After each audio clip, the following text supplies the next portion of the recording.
Meus queridos, bom dia. A graça e a paz do nosso Senhor e Salvador Jesus Cristo, amém?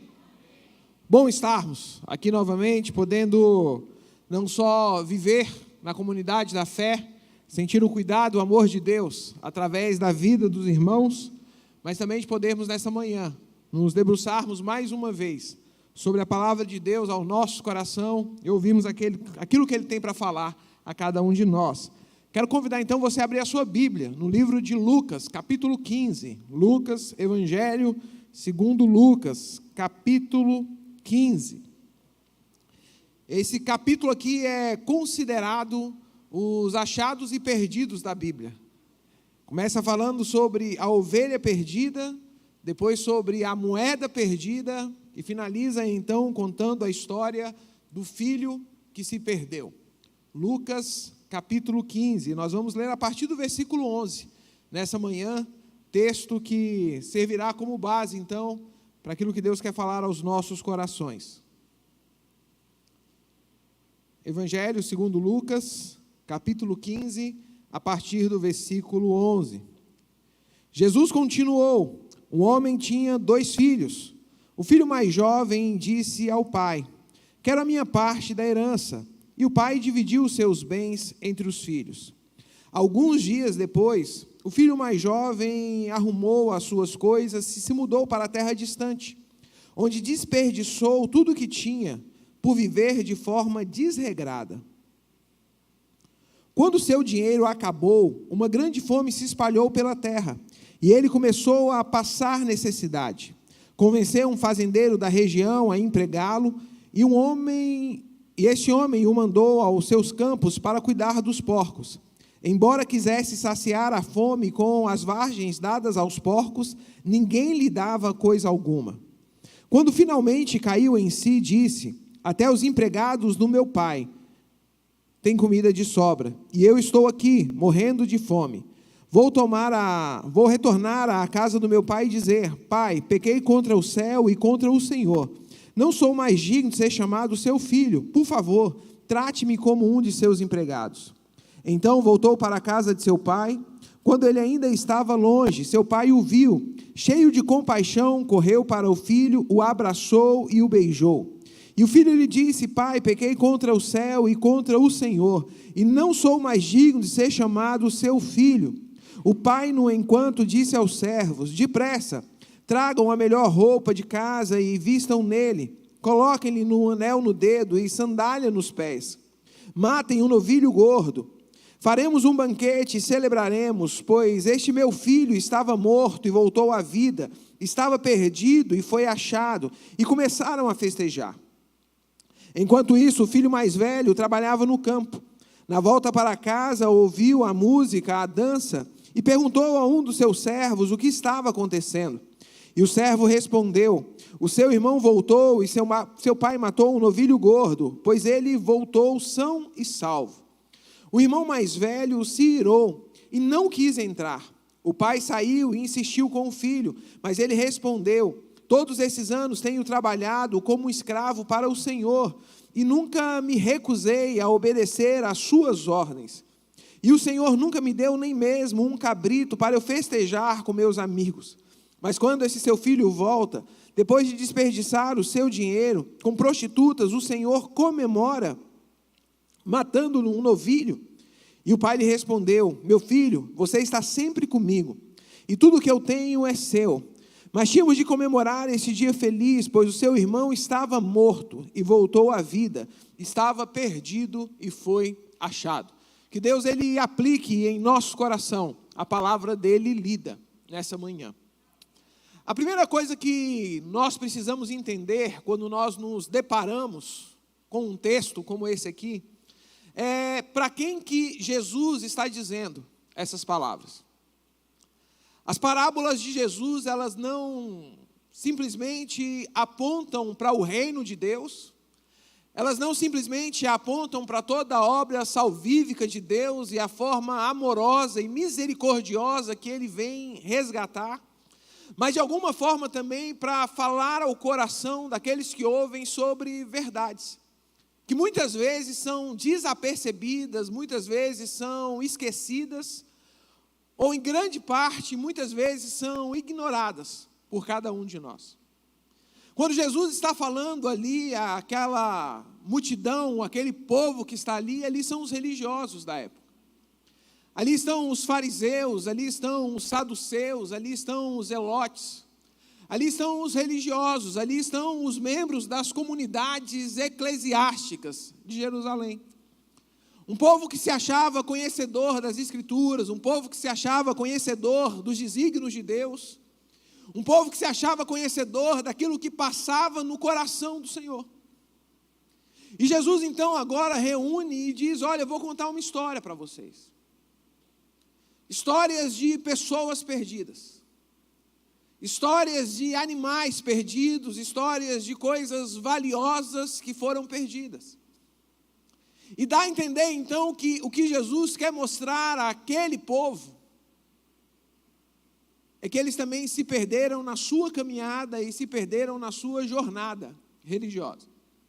Porque é muito natural nós olharmos para esse texto aqui, e desde pequeno nós temos feito desenhos, nós temos contado a história do filho pródigo, e aqui é interessante porque a ideia do filho pródigo, quem traduz ela é João Ferreira de Almeida. Em momento algum a Bíblia chama aquele jovem que saiu de casa como menino pródigo.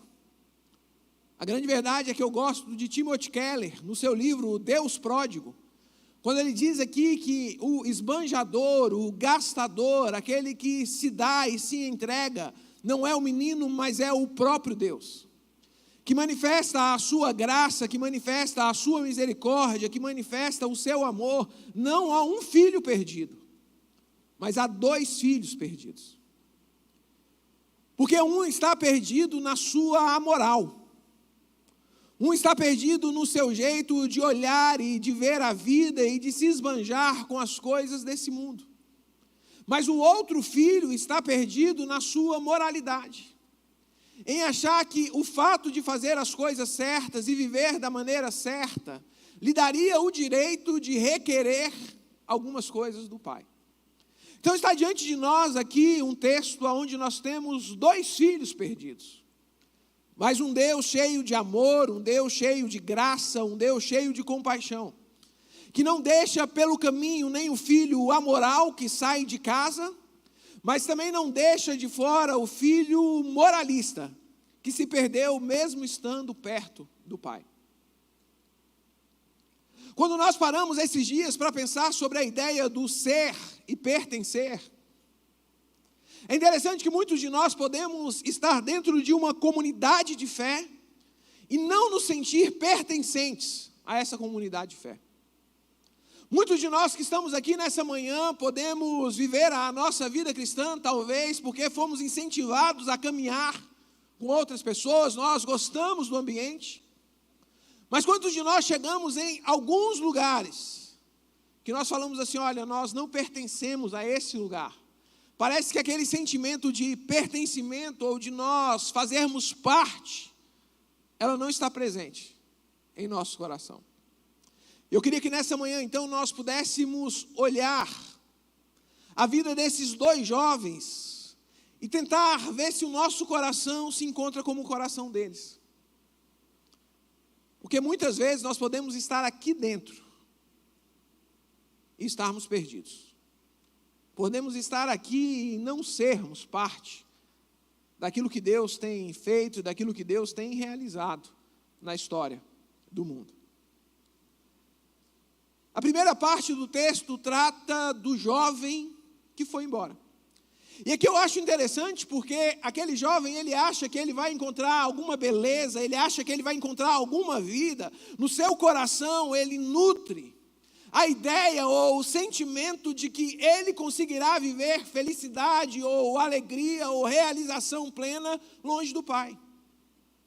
E ele chega então diante do pai, ele chega diante do seu irmão e ele requer a sua herança, aquilo que ele tem direito, com o pai ainda em vida. Nós temos 3 filhos, como eu falei ontem, e um dia eu cheguei em casa e os meninos estavam brincando de pedra, papel, tesoura. E aí eu brinquei com eles, falei com eles: o que vocês estão fazendo? Eles: estamos brincando de pedra, papel e tesoura. Estamos aqui vendo quem vai ficar com a herança. E aí eu falei, como assim? Aí ele falou, não, mas é quando você morrer. E aí eles estavam lá, pedra, papel, tesoura, para ver quem ia ser o ganhador e ficar com as nossas coisas. Ali em casa, pelo menos, eles estavam esperando a gente morrer. Lá não, ele diz, olha, me dê a minha herança ainda em vida. E na cabeça dele, o sentimento dele é que longe de casa, longe do pai, longe do seu irmão, longe da sua família, ele poderia viver algumas alegrias. Ele poderia viver algumas respostas, talvez, se o seu coração pecaminoso estava ansiando e desejando. Talvez aqui é o que o escritor aos Provérbios diz, que há caminhos para o homem que parecem bons, mas que no final conduzem à morte. Ele estava achando que ele estava tomando ou trilhando bons caminhos que iriam trazer felicidade e realização. Mas o que estava diante dele era um caminho de morte, um caminho de sofrimento, um caminho de perdição. Existem desejos no nosso coração que o mundo não vai conseguir saciar. Existem coisas no nosso coração que nós estamos aqui dentro e nós estamos olhando lá para fora e nós estamos achando muitas vezes que o povo lá de fora está mais feliz do que a gente. Até a gente conseguir ver a verdadeira ou verdadeiro sentimento no coração de uma pessoa que não se dá nas fotos que nós postamos no Instagram. Que não são aqueles cenários de felicidade que a gente pinta para mostrar para as pessoas que nós estamos bem, quando nós por dentro estamos destruídos. É o não conseguir se sentir amado, desejado, com o nosso coração realizado e pleno, mas a gente espelha ou figura uma vida, muitas vezes, que nós não vivemos. Eu lembro uma das nossas alunas, na organização que eu trabalho, na Life Shape, um dia ela posta no Instagram. Ela diz, olha, hoje à noite eu saí assim, uma foto dela bonita, maquiada, indo para uma festa. E ela falou, todos vocês me veem assim, mas vire a foto para o lado, arraste o dedo, que você vai ver como realmente eu estou. E aí você passava o dedo, ela com um semblante completamente entristecido, a sua maquiagem toda borrada, depois de chorar. E ela falou, eu já não aguento mais esconder uma alegria que eu não tenho, viver uma vida que eu não vivo. Talvez aquele jovem ali olha para o pai e ele diz, olha, eu quero viver uma vida que vai me trazer essa realização. Não dá mais para viver aqui dentro de casa, não dá mais para viver nessa comunidade de fé, não dá mais para viver com essa família, para mim ser feliz, para eu poder ser eu, para eu poder me libertar, eu preciso me distanciar de vocês, eu quero a minha liberdade. Agora o que me chama a atenção aqui, Helder, é que ele não entende que para viver essa liberdade, ele está dependendo da herança do pai. Não é simplesmente o eu vou sair, eu vou viver a minha vida. Ele está tão preso ao pai, que ele não consegue perceber em seu coração que até para viver essa vida dissoluta, ele precisa dos recursos que o pai lhe dá, a parte da sua herança. E ele vai, e o pai o dá. Eu gosto da tradução da NVI, quando diz que ele esbanja todos os recursos que ele tem. Ele vive uma vida dissoluta, ele gasta tudo, mulheres, jogos, dinheiro.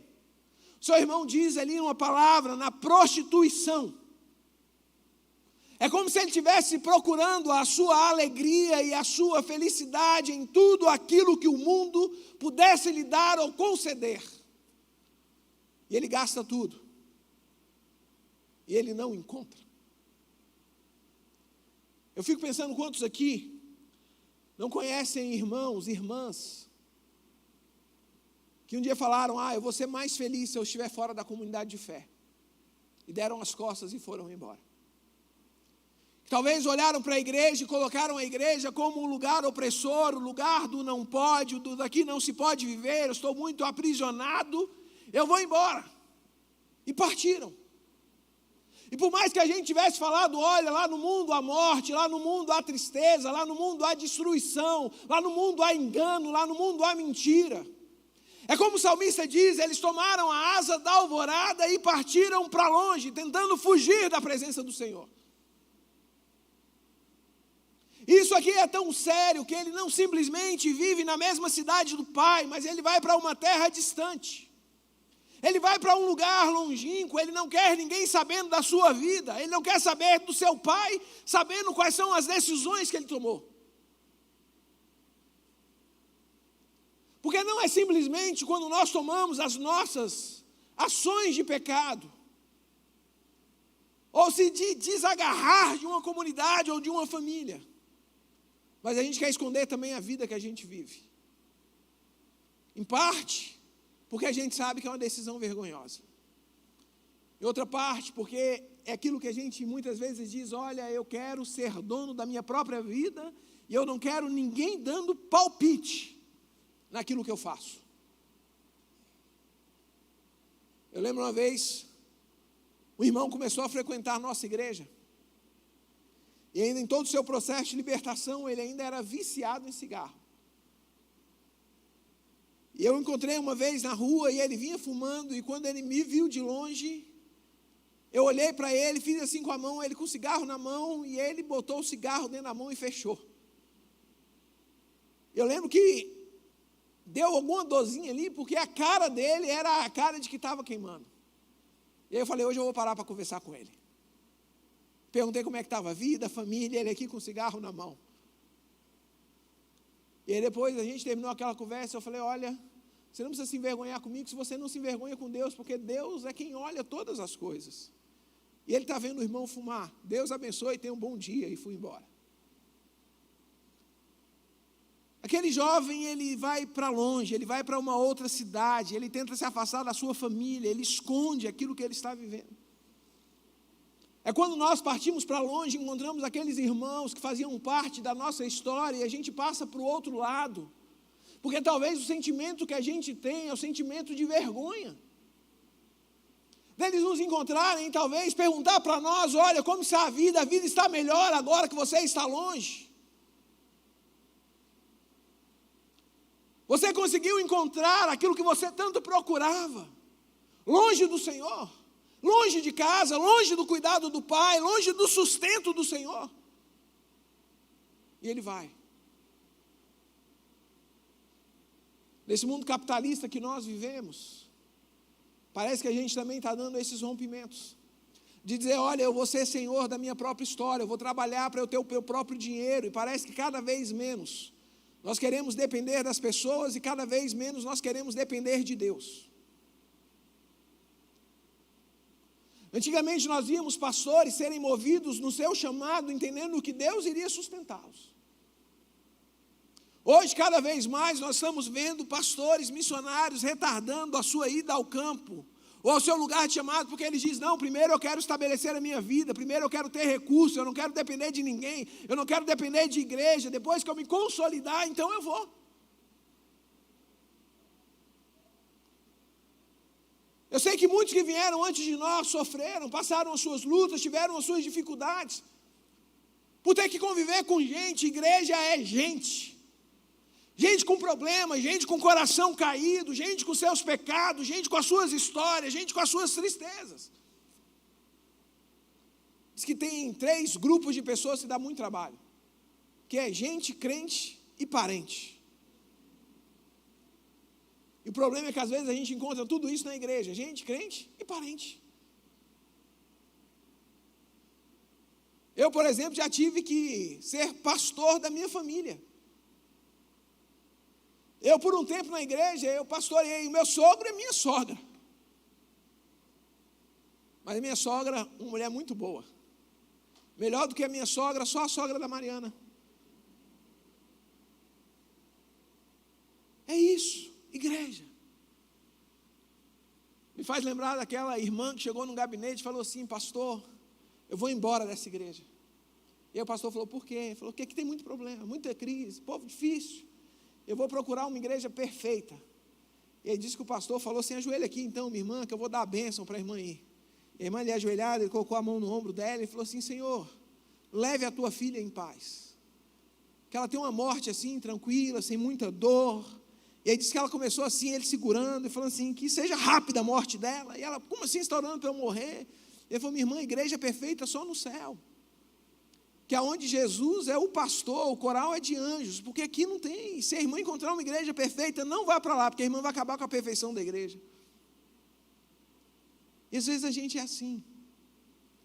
A gente vai rompendo, a gente vai deixando algumas coisas entrarem no nosso coração e vai tendo o senso de que lá fora a gente vai ser algo melhor. E é fácil a gente olhar para essas pessoas e acusá-los. Mas aí Jesus vem e diz, olha, os religiosos aqui que estão ouvindo isso, vocês aqui que têm o coração farisaico, os fariseus, deixa eu contar o outro lado da história, porque do outro lado da história mostra um homem que está perdido agora, não na sua amoralidade, mas um homem que está perdido na sua moralidade. E existe um teste muito simples para nós sabermos se o nosso coração é um coração farisaico. Existe um teste muito simples para saber se o meu coração e o seu coração é como o coração desses religiosos aqui, a quem Jesus estava falando. Jesus um dia conta uma parábola, ou conta uma história, na verdade. Quando ele visita a casa de Simão, o publicano. E quando ele chega na casa de Simão, e Simão o recebe, talvez ali para testar, aqueles que se diziam então que era o Cristo, e ele queria fazer o teste para saber se Jesus não era mais um dos charlatões que apareciam naquela época, dizendo que era o libertador de Israel, do povo de Deus. Ele recebe Jesus em sua casa para um jantar. E a Bíblia diz então que quando Jesus está ali jantando, uma mulher pecadora se aproxima de Jesus, se lança aos pés de Jesus, lava os pés de Jesus com as suas lágrimas, seca com o seu cabelo, beija os pés de Jesus.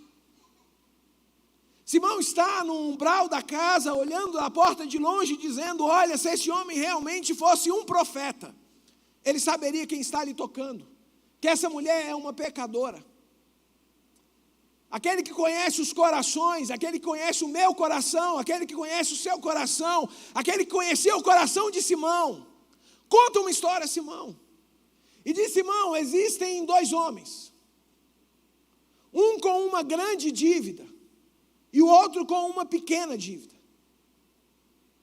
O credor daqueles dois homens, então, decide perdoar o pecado daqueles homens, a dívida daqueles homens.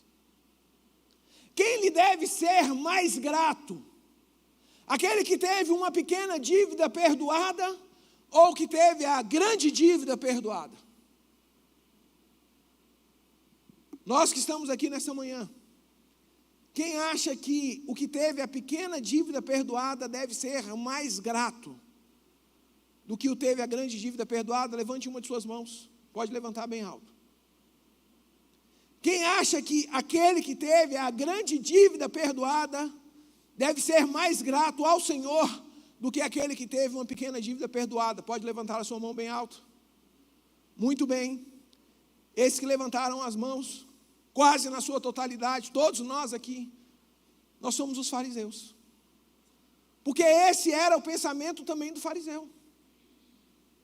Aquele que deve mais, aquele que pecou mais, aquele irmão que saiu de casa para viver a sua vida dissoluta, ele deveria experimentar um perdão maior do Pai. A paga dele deveria ser maior, porque ele, ao contrário de nós, ele é um amoral, enquanto nós somos simplesmente os moralistas. E é isso que Jesus quer revelar ao coração daquelas pessoas. Porque se de um lado tem um filho perdido que foi, do outro lado tem um filho perdido que ficou. Do outro lado tem um filho que também não está vivendo da graça, da misericórdia e de todas as bondades e benesses que o Pai tem para lhe dar. É um filho que está dentro de casa, mas ele vive uma vida sem festa. Quando ele fica sabendo que o seu irmão retorna, quando ele fica sabendo da festa que o pai havia lhe dado, O seu coração, o texto sagrado diz, se enche de ira, não é de compaixão, mas o seu coração se enche de ira, é uma vida triste, é uma vida infeliz, é uma vida sem alegria. Ele não consegue sentir a felicidade do retorno do irmão. Mas ele também não consegue celebrar o fato de estar na casa do pai. Eu fico pensando que vida triste. Porque quando o pai vai conversar com ele, ele diz o seguinte: olha, eu tenho lhe servido por todos esses anos, por toda a minha vida, e você nunca me deu um cabrito para que eu pudesse matar e festejar com os meus amigos. Gente, que vida triste. É gente que está dentro da igreja, mas não consegue sentar na mesa do pai e participar da festa que o pai tem nos dado. É gente que não consegue se alimentar das alegrias da vida cristã e do evangelho. É gente que está próximo do pai, mas ele não consegue olhar para o pai como pai. O coração dele não é o coração do filho, o coração dele é o coração de servo. Ele diz: olha, eu tenho lhe servido. Eu saio todas as manhãs, talvez ele sabe quantas ovelhas, quantos bois, quantas cabras, quantas galinhas o pai tem. Ele sabe o nome de todos os servos, mas ele não sabe. Ele não conseguiu entender aquilo que passa no coração do pai. Ele não sabe o que o coração do pai segreda. Ele não consegue reclinar a sua cabeça no peito do pai e ouvir, talvez, como João ouviu, quando estava sentado na mesa, na ceia, aquilo que o coração de Jesus segredava. Quantos de nós, talvez, estamos aqui, mas a gente não consegue perceber ainda que nós somos filhos, que nós podemos nos alimentar das riquezas espirituais, daquilo que Deus tem provido para cada um de nós. Quantos de nós estamos aqui, mas nós ainda não conseguimos em nossas orações verdadeiras do nosso coração, chegar diante de Deus e dizer: pai, paizinho querido, Abba, pai. A gente ainda está na posição do servo. Se de um lado a gente tem um filho que não se sentia parte daquela família e vai para longe, do outro lado nós temos um filho que ficou, mas que também está perdido. Ele chega para o seu pai e ele diz: porque esse teu filho, ele não consegue dizer o meu irmão que voltou. Ele demonstra uma distância entre ele e o seu irmão. Ele diz: olha, esse teu filho não é o meu irmão. A gente olha para o lado e a grande verdade é que muitas vezes nós estamos aqui, mas não estamos conseguindo viver a alegria de pertencer à família de Deus. A gente ladeia irmãos domingo após domingo, mas a gente não sabe das suas histórias. A gente não consegue se alegrar, a gente não consegue celebrar, a gente não consegue vibrar por fazer parte dessa comunidade. Eu gosto de Rubens Amorés no seu livro, quando ele diz: como que nós podemos chamar aqueles que nos ladeiam de queridos, se muitas vezes nós não sabemos nem o nome deles? Quantos de nós já chegamos diante dos irmãos e falamos assim: meu querido, como você está? E a gente fala querido porque a gente não sabe o nome, a gente não conhece a história. A vida cristã nossa passou a ser uma sequência de domingos. Nós não conseguimos viver a ideia de pertencimento, de ser, de comunidade entre os domingos. Gente, igreja é muito mais do que nós estarmos aqui num domingo, num culto, batendo ponto. Igreja é o compartilhar do coração. Igreja é o abrir das portas das nossas casas. Igreja é a gente compartilhar aquilo que a gente tem com o próximo.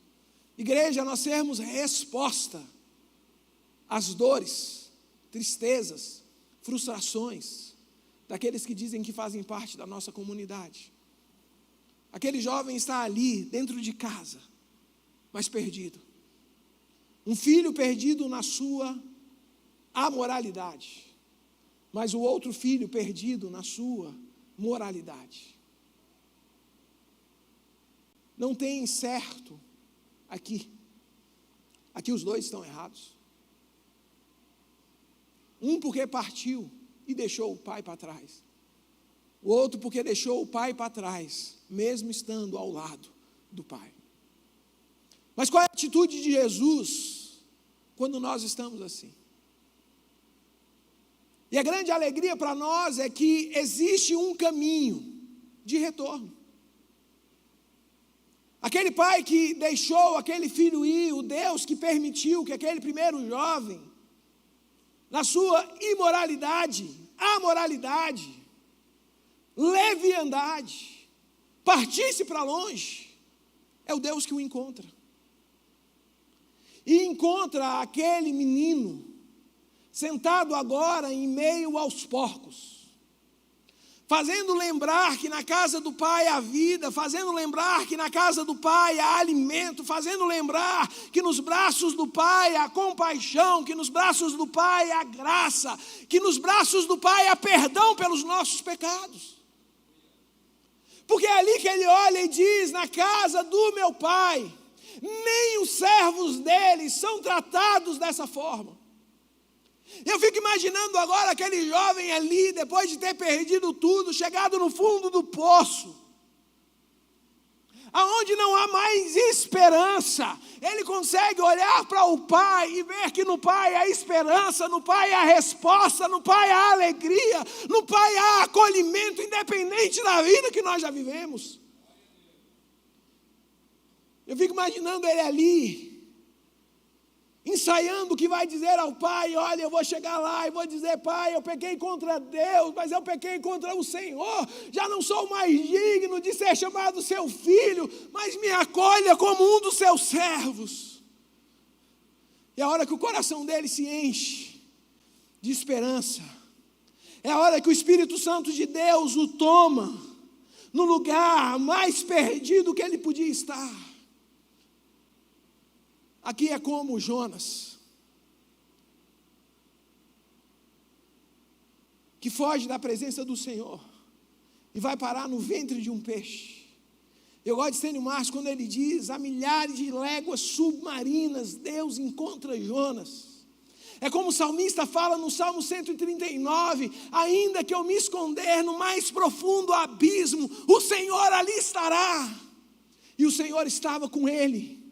E o Senhor o encontra em meio aos porcos, e gera vida novamente no coração daquele jovem, gera esperança no coração daquele jovem, e ele volta. Eu fico imaginando aquele caminho do retorno, ele ensaiando: não, porque o meu pai, como será que vai estar o semblante do meu pai, como vai estar o rosto do meu pai, o que meu pai vai dizer, mas antes que meu pai diga qualquer palavra, eu vou dizer para ele: pai, eu pequei, eu reconheço o meu pecado. Eu pequei contra Deus, eu pequei contra o Senhor, eu já não sou digno de ser chamado teu filho, me receba como um dos teus servos. Mas quando ele vem, eu fico imaginando o pai, na beirada da cerca, os seus cabelos já grisalhos, e é como o Stênio, mais uma vez, ele diz: fim de tarde no portão, a cabeça branca ao sereno, aguarda ansiosamente reencontrar aquele filho que estava perdido. Eu fico imaginando ele vindo, ele dizendo: será que aquele é o meu filho? Olha, eu acho que é ele, anda como eu ando, a silhueta dele é como a minha silhueta, não é ele. E ele pulando a cerca, indo de encontro ao filho e lhe abraçando. E aí eu fico imaginando agora o filho com todo aquele ensaio, dizendo: pai, eu pequei contra Deus, eu pequei contra o Senhor, já não sou digno de ser chamado seu filho, me trata. O texto corta, porque o pai o toma em seus braços e diz: olha, coloquem as melhores roupas nele, coloquem um anel no dedo, coloquem sandália em seus pés, porque esse meu filho estava morto e ressurgiu, vamos fazer a festa. O pai não quer saber do que aconteceu, o pai quer saber que o filho retornou. O pai não quer saber as histórias de sofrimento, porque o pai sabe que longe de casa, longe da família, só há sofrimento e só há tristeza. O pai não está preocupado com a ida, o pai está preocupado com o retorno, com o acolhimento, com a manifestação da compaixão, com a manifestação da graça, de dizer: olha, meu filho, aqui é a tua casa, aqui há lugar nos meus braços. Tirem as roupas velhas, coloquem roupas novas, agora é uma nova vida. Coloque um anel no seu dedo para mostrar que você tem uma família, que você tem um lugar de pertencimento. Coloquem sandálias nos pés e matem um novilho. Vamos festejar, vamos celebrar. O pai não está preocupado com o que a vizinhança vai dizer. O pai não está preocupado com o que os servos vão dizer. O pai está preocupado em acolher o filho que estava perdido, e ele acolhe. E sabe por que essa história não fala só do filho perdido? Porque se fosse do filho perdido, do filho amoral, ela terminava aqui.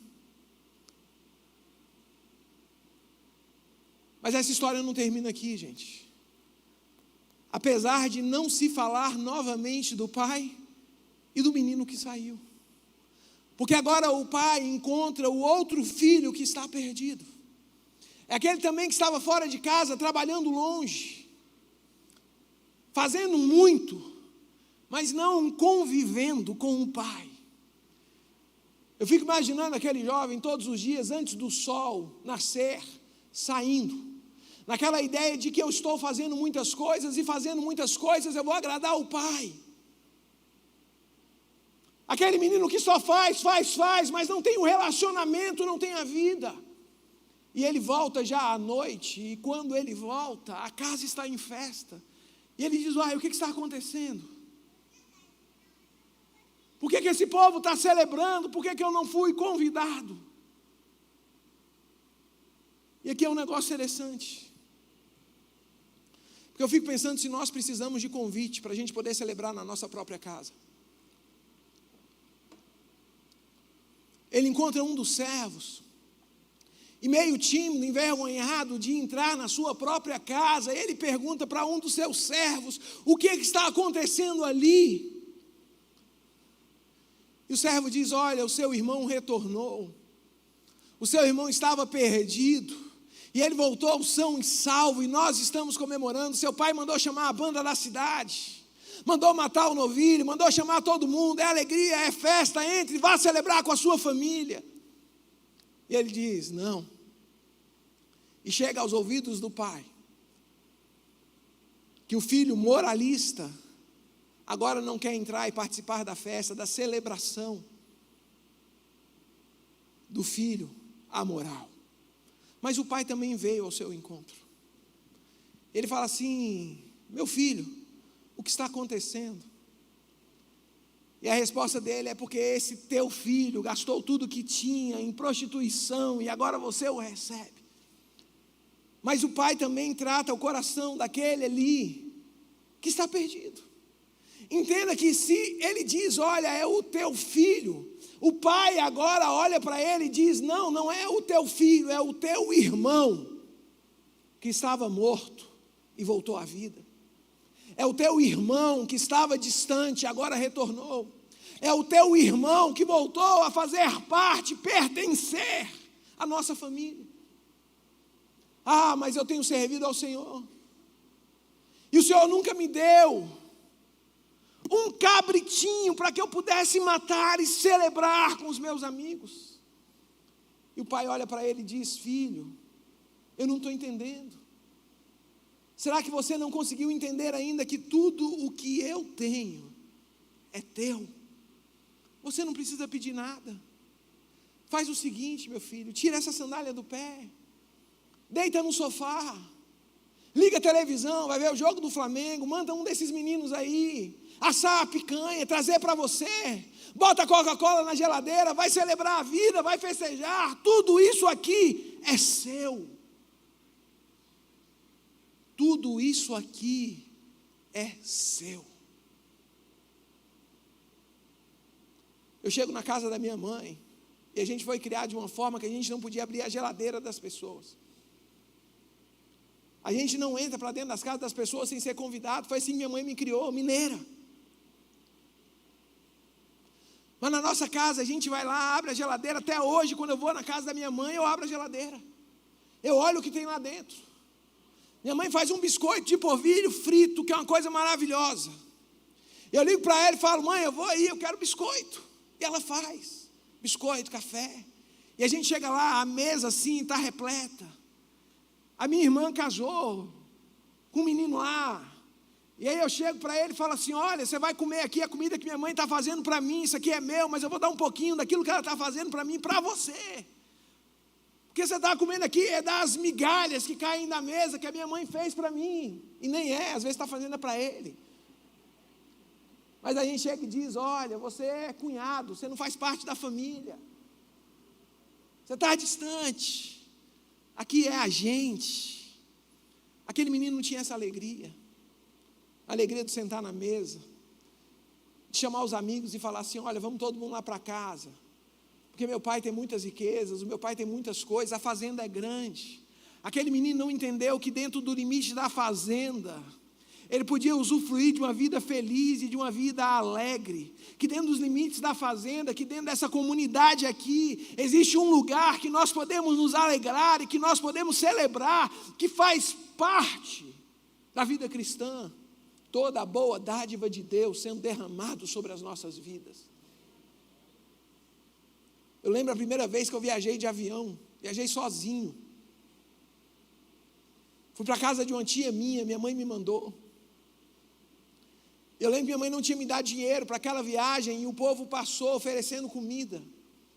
E eu não peguei nada, porque eu não tinha dinheiro. Eu cheguei lá em Vitória, saí de Brasília para Vitória, naquela época era a VASP ainda, eu lembro. O pessoal colocava uma sacolinha assim no pescoço das crianças que viajavam sozinha. Vinha uma mulher acompanhando a gente, colocava sentado no banco, a gente ia até o outro lugar, chegava lá, alguém pegava, entregava para o tio, para a tia, e eu lembro do meu time, tinha ido me buscar. E ela falou: como é que foi a viagem? Eu falei: foi muito boa, mas eu estou com fome. E ela falou assim: não deram comida para você no avião? Eu falei: minha mãe não deu dinheiro. E ela falou assim: mas a comida era de graça.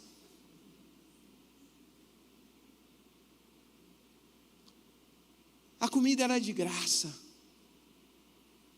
Quantos nós estamos aqui podendo experimentar dessa graça de Deus, dessa misericórdia do Senhor, dessa bondade do Senhor, mas a gente não consegue sentar na mesa, a gente não consegue celebrar com o Pai. A gente está, mas parece que a gente não pertence, a gente está, mas parece que a gente não é. A ideia do ser e do pertencer. Eu sou filho amado do Senhor. A gente pode chegar com ousadia diante do trono da graça de Deus, como o escritor aos Hebreus diz, porque o nosso pecado foi perdoado, o sangue de Jesus foi derramado, e hoje nós temos direito a chegar diante de Deus e dizer: Pai, Pai querido, Pai amado, Pai cheio de graça. E Timothy Kelly diz que aqui não é o filho que é pródigo, mas é o pai que é um pai pródigo, um pai bondoso, um pai amoroso. Filho, tudo o que eu tenho é teu. Meus irmãos, em 76 anos, algumas pessoas que por aqui passaram, talvez já deram as costas e foram embora. Mas em 20 anos vivendo igreja, e talvez Helder também já tenha passado essas experiências, quando o pastor novo chega, quando dá aquela alegria da gente viver os nossos novos momentos, parece que alguns dos que aqui estavam, que foram embora, retornam. E o nosso sentimento muitas vezes é: não, mas esse aí, na hora que a gente mais precisou, não estava aqui. Na época que a gente passou os nossos apertos, pastor, para poder levantar essas paredes aqui, que tinha que carregar as latas de cimento, subir tijolo, ele não estava aqui, ele foi embora. Agora que a gente está aqui no bem bom, no ar-condicionado, que as coisas estão tudo arrumadas, ele retorna. Não tem festa para ele não. Bota o miserável para fora, manda ele procurar outro lugar. Aí o coração do pastor nessa hora precisa ser o do pai, de celebrar aqueles que retornam. E de dizer: meu filho, você que nunca foi, se alegre, porque tudo que está aqui é seu. É seu. Você que teve mais oportunidade de ficar perto do Pai do que Ele, e não experimentou. Gente, a gente precisa tomar conta do nosso coração, porque é fácil nós nos distanciarmos, mesmo estando perto.